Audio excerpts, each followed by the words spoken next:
Wow! Uh-oh! Hello! Hello! Hello mga suki! Ayan na mga suki, magluluto tayo ngayon ng quick ng Gikiam as fishball. May nakabang na ng mga suki habang binabalot natin ang ating fishball. Kailangan kasi natin balutin yan kasi nga kailangan yan para hindi dapuan ng langaw. Marami kasing mga langaw. At habang wala pa tayo, hindi pa tayo nagluluto, ay meron ng buwibili mga suki. Ayan na nga, papaluto na sila. Ay, meron na pala akong luto kanina. Sorry mga suki. Ayan kasi, hindi matiis ng ating mga suki. Kaya nagluto na tayo ng quick fishball. Pero dito yung kikiam. At bata, pati may edad, at malalaki ay nagbibili na rin sila mga suki. Meron ng kape, kakape ang iba, habang gumagawa ako ng sausawan. Ay hindi, kumukuha sila ng sausawan. Ay hindi, mali, mga suki, ano ba dapat ko sabihin?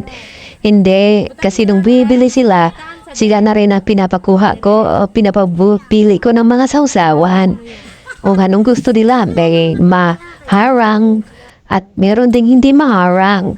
Ibig sabihin nun sa Tagalog mga suki ay maanghang. O ayan na mga suki, ang bilis ko. Diba mga suki, nasanay na kasi ako mga suki. Kailangan nating bilisan ang ating galaw kasi ang dami ng mga nakahbang. At ayan na nga mga suki, kailangan nating maghanap buhay. Thanks for watching mga suki. Paki-like, paki-share na rin po. Mga suki, salamat. Kikiam ngayon ang ating lulutuin. Ay, meron pa. Hindi pa ubos. Ang totoo mga suki, paubos na po yan.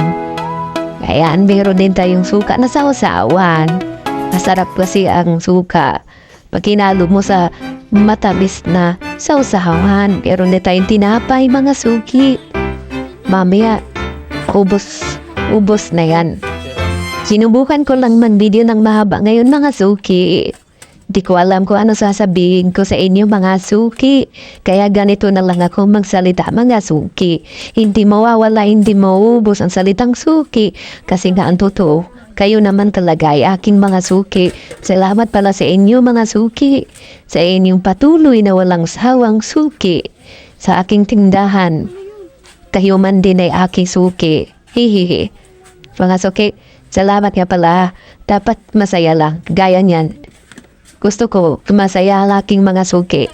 Sa aking serbisyo, sa aking produkto, sa aking tinda, maski sa aking pag-vlog. Mga suki, mag-comment nga kayo kung boring ba ang aking video.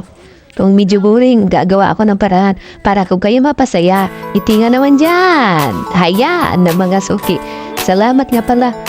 Paki-like, paki-share na rin po mga suki. Salamat. Nakangiti na kayo mga suki.